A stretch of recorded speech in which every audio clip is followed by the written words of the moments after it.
Hello friends, welcome back to my YouTube channel Learning Academy. तो कैसे हैं आप सब? आई होप आप लोग अच्छे होंगे और आप लोगों की पढ़ाई जो है वो भी अच्छी चल रही होगी। तो चलिए बिना टाइम वेस्ट किए आज का जो वीडियो है वो स्टार्ट करते हैं। आज के इस वीडियो में हम लोग बिहार बोर्ड कक्षा 10वीं के फिजिक्स सब्जेक्ट का चैप्टर 2 प्रकाश का अपवर्तन जो चैप्टर है, प्रकाश के अपवर्तन चैप्टर का अति लघु उत्तरीय प्रश्न का ये पार्ट 2 वीडियो है। पार्ट 1 में हम लोगों ने 20 प्रश्नों को सॉल्व किया था। आज हम लोग 21 नंबर प्रश्न से 39 नंबर प्रश्न जो है यहाँ तक हम लोग प्रश्न का उत्तर देखेंगे। ठीक है, यानी इन सारे प्रश्नों का सॉल्यूशन आज के इस वीडियो में हम लोग करने वाले हैं। ठीक है, तो चलिए आज का वीडियो जो है वो स्टार्ट करते हैं। और हमेशा की तरह आप सभी से एक छोटी सी रिक्वेस्ट भी करते हैं कि आप लोग चैनल पर पहली बार विजिट कर रहे हैं तो चैनल को सब्सक्राइब करके बेल नोटिफिकेशन पर क्लिक कर दीजिए ताकि आपको आने वाले हर वीडियो के नोटिफिकेशन समय समय पर मिलती रहे। तो चलिए आज का वीडियो बिना टाइम वेस्ट किए स्टार्ट करते हैं। तो फ्रेंड्स, प्रीवियस वीडियो में हम लोग ने 20 प्रश्नों को सॉल्व कर लिया है। 21 नंबर प्रश्न कह रहा है कि यदि किसी लेंस द्वारा प्राप्त प्रतिबिंब वस्तु की अपेक्षा हमेशा सीधा और छोटा होता है तो वह लेंस कैसा है। तो हमने आपको बताया था कि फ्रेंड्स जो अवतल लेंस होता है, यहाँ पे आपको उत्तर दिख रहा होगा, अवतल लेंस हमने लिखा है। अवतल लेंस जो होता है, अवतल लेंस में हमेशा कैसा प्रतिबिंब बनता है, तो अवतल लेंस में प्रतिबिंब जो बनता है वो वस्तु की अपेक्षा हमेशा सीधा और छोटा होता है। ठीक है, तो वह लेंस कैसा होता है? अवतल लेंस होता है। ठीक है, आगे बढ़ते हैं। 22 नंबर प्रश्न कह रहा है उत्तल लेंस द्वारा किसी वस्तु का आवर्धित एवं आभासी प्रतिबिंब कब बनता है। ठीक है, उत्तल लेंस अगर किसी वस्तु का आवर्धित और आभासी प्रतिबिंब बनाता है तो वो ऐसा कब होता है? तो इसका उत्तर हो जाएगा कि जब वस्तु जो है वो उत्तल लेंस में लेंस तथा फोकस जो कि F1 पहला वाला जो F1 फोकस होता है उसके बीच अगर स्थित होता है तो वस्तु का आवर्धित और आभासी प्रतिबिंब बनता है। ठीक है, आगे बढ़ते हैं। प्रश्न संख्या 23 देखते हैं। 23 नंबर प्रश्न कह रहा है कि किसी उत्तल लेंस के सामने अगर एक पिन को हम लोग रखें तो वो पिन हम कहाँ रखेंगे कि उसका प्रतिबिंब अनंत पर बनता हो। तो इसका उत्तर हो जाएगा फोकस पर स्थित वस्तु का प्रतिबिंब अनंत पर बनता है। ठीक है, क्योंकि उत्तल लेंस कह रहा है तो उत्तल लेंस में कहाँ पे रखेंगे, तो उत्तल लेंस में फोकस पर अगर हम किसी वस्तु को रखते हैं, फोकस पर अगर कोई वस्तु स्थित होती है तो उसका प्रतिबिंब अनंत पर बनता है। तो हम लोग लिखेंगे कि स्पिन को हम लोग फोकस पर रखेंगे, रखने पर उसका प्रतिबिंब अनंत पर बनता है। ठीक है, एक पिन को फोकस पर रखने पर, ठीक है, फोकस पर रखने पर उसका प्रतिबिंब अनंत पर बनता है। ये इसका उत्तर हो जाएगा। आगे बढ़ते हैं। 24 नंबर प्रश्न देखते हैं। 24 नंबर प्रश्न कह रहा है कि दैनिक जीवन में लेंस के दो साधारण उपयोग आपको बताने हैं। लेंस का हमारे दैनिक जीवन में क्या उपयोग होता है?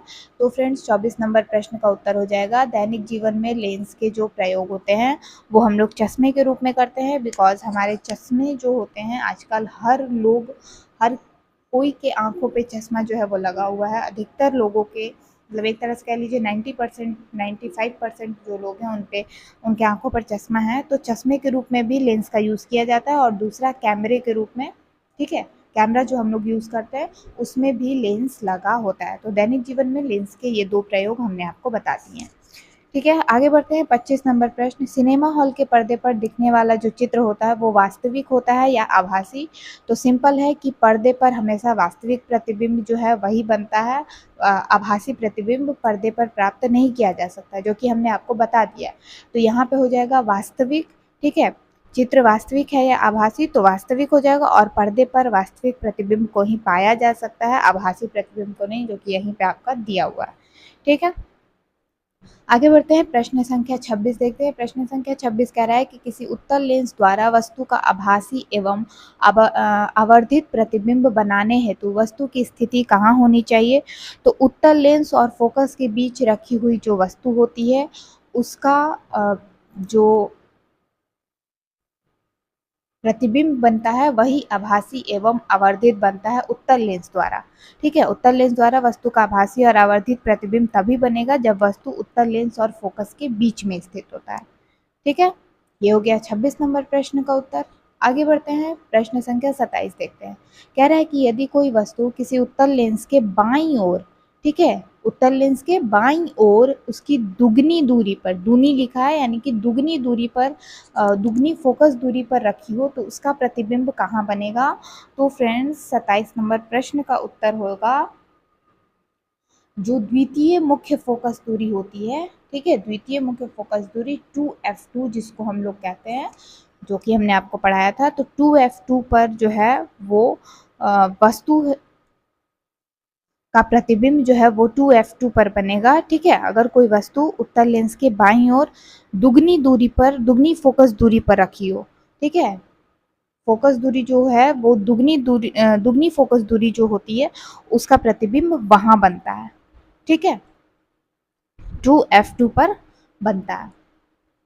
आगे बढ़ते हैं, 28 नंबर प्रश्न कह रहा है कि एक पतले लेंस की फोकस दूरी जो है वो -10 सेंटीमीटर, यह उत्तल लेंस है या अवतल लेंस?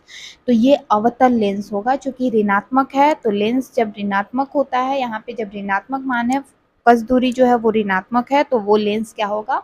अवतल होगा, ठीक है। आपके बुक में भी ये चीज़ दिया हुआ है, हम आपको यहाँ पे दिखा देते हैं। तो फ्रेंड्स आप यहाँ पे देख सकते हैं कि लिखा है उत्तल लेंस की फोकस दूरी धनात्मक होती है और अवतल लेंस की फोकस दूरी ऋणात्मक होती है। वहाँ फोकस दूरी -10 सेंटीमीटर है, यानी कि वो लेंस क्या है? अवतल है, ठीक है। आपके बुक में भी दिया है, प्रूफ हो गया। चलिए आगे बढ़ते हैं, नेक्स्ट जो हमारा प्रश्न है उसको देखते हैं। यहाँ कह रहा है लेंस से किसी वस्तु की दूरी, प्रतिबिंब की दूरी और लेंस की फोकस दूरी में क्या संबंध है? तो सिंपल है, जो लेंस सूत्र होता है उसी में आपका वस्तु की दूरी, प्रतिबिंब की दूरी और लेंस की फोकस दूरी का संबंध लेंस सूत्र के द्वारा दर्शाया जाता है, ठीक है। तो वो लेंस सूत्र क्या है हम आपको बता देते हैं यहाँ पे। ये देखिए यहाँ पे दिया है लेंस के लिए वस्तु दूरी, प्रतिबिंब दूरी और फोकस दूरी के बीच एक संबंध को, ठीक है, लेंस के लिए वस्तु दूरी u, प्रतिबिंब दूरी v और फोकस दूरी f के बीच के संबंध को एक सूत्र से बताया जाता है, जिसे हम लोग लेंस सूत्र, लेंस फॉर्मूला कहते हैं। लेंस सूत्र जो होता है वो क्या होता है? 1/v - 1/u = 1/f।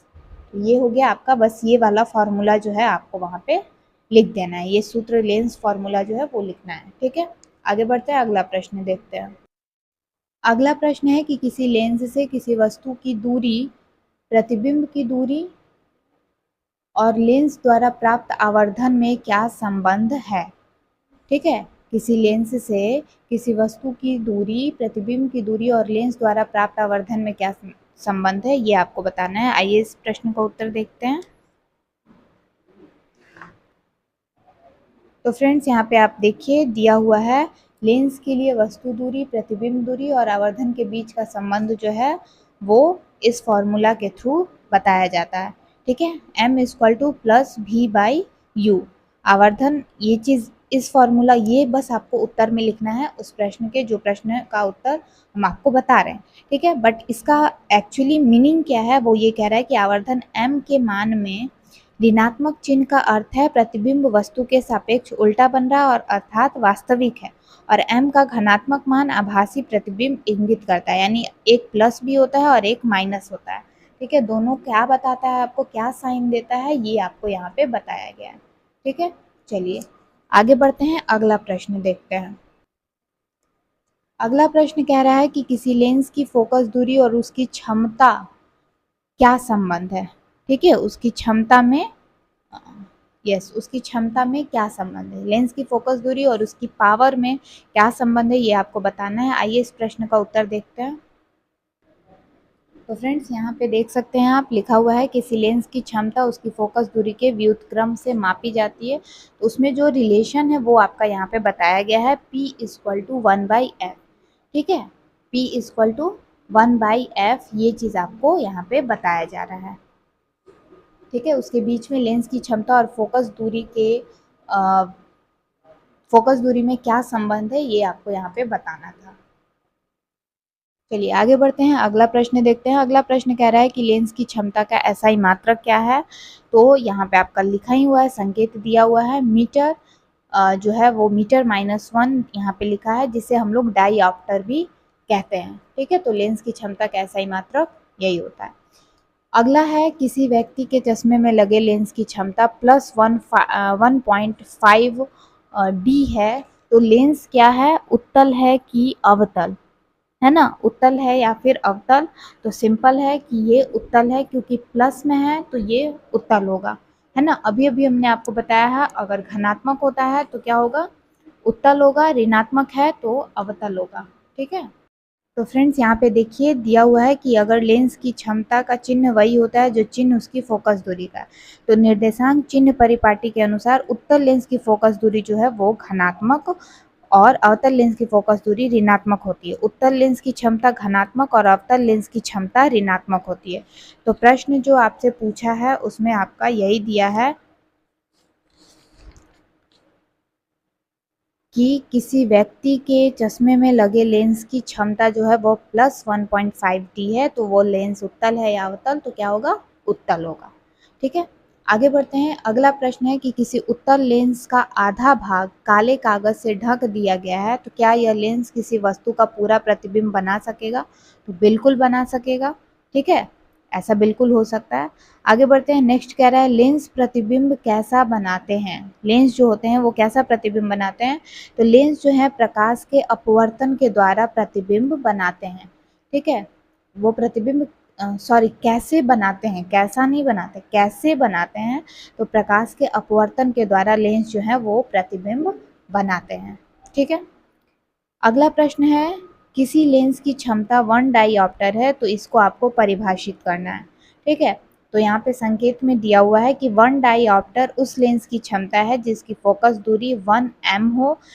मतलब कि कहने का मतलब ये है कि 1 डाईऑप्टर इक्वल टू 1 एम माइनस 1 होता है।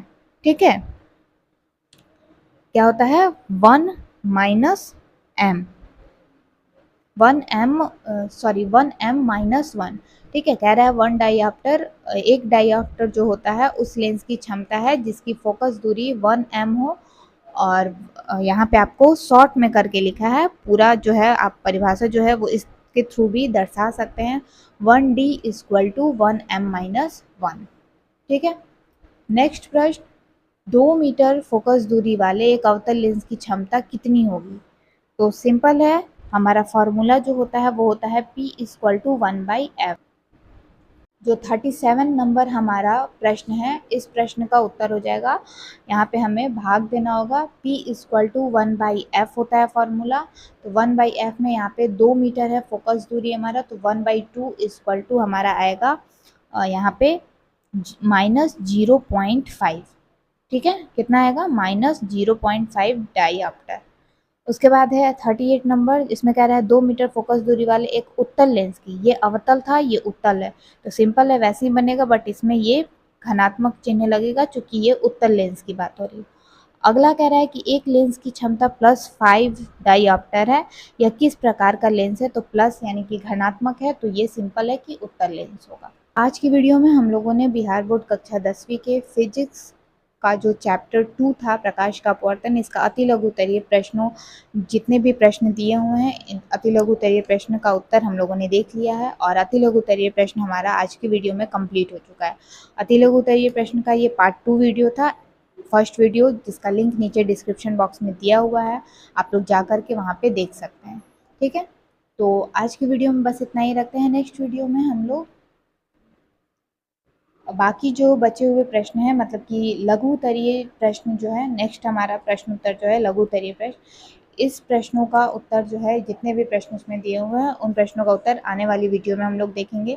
ठीक है, और ये भी लगभग 22 प्रश्न है, तो 22 प्रश्न जो है वो एक वीडियो में नहीं हो पाएगा, तो मैं कोशिश करूँगी कि 2 पार्ट में इन सारे प्रश्नों का उत्तर मैं आपको दे दूँ। ठीक है, एक पार्ट में 11 तक प्रश्नों का और फिर सेकंड पार्ट में 12 से 22 प्रश्नों का उत्तर मैं आपको दे दूँगी। तो मिलती हूँ नेक्स्ट वीडियो में इन सारे प्रश्नों के साथ, सारे का मतलब कि यहाँ तक जो है 1 से 11 तक के प्रश्न जितने हैं उन सारे प्रश्नों को हम लोग देखेंगे, उन सारे प्रश्नों का सॉल्यूशन देखेंगे। तो मिलती हूँ आपसे नेक्स्ट वीडियो में, तब तक के लिए आज का वीडियो पसंद आया हो तो लाइक शेयर, चैनल को सब्सक्राइब करना बिल्कुल मत भूलिएगा, और कहीं कोई डाउट हो तो नीचे कमेंट सेक्शन में कमेंट करके ज़रूर पूछ लीजिएगा। तब तक के लिए take care, bye bye, thanks for watching and हर हर महादेव।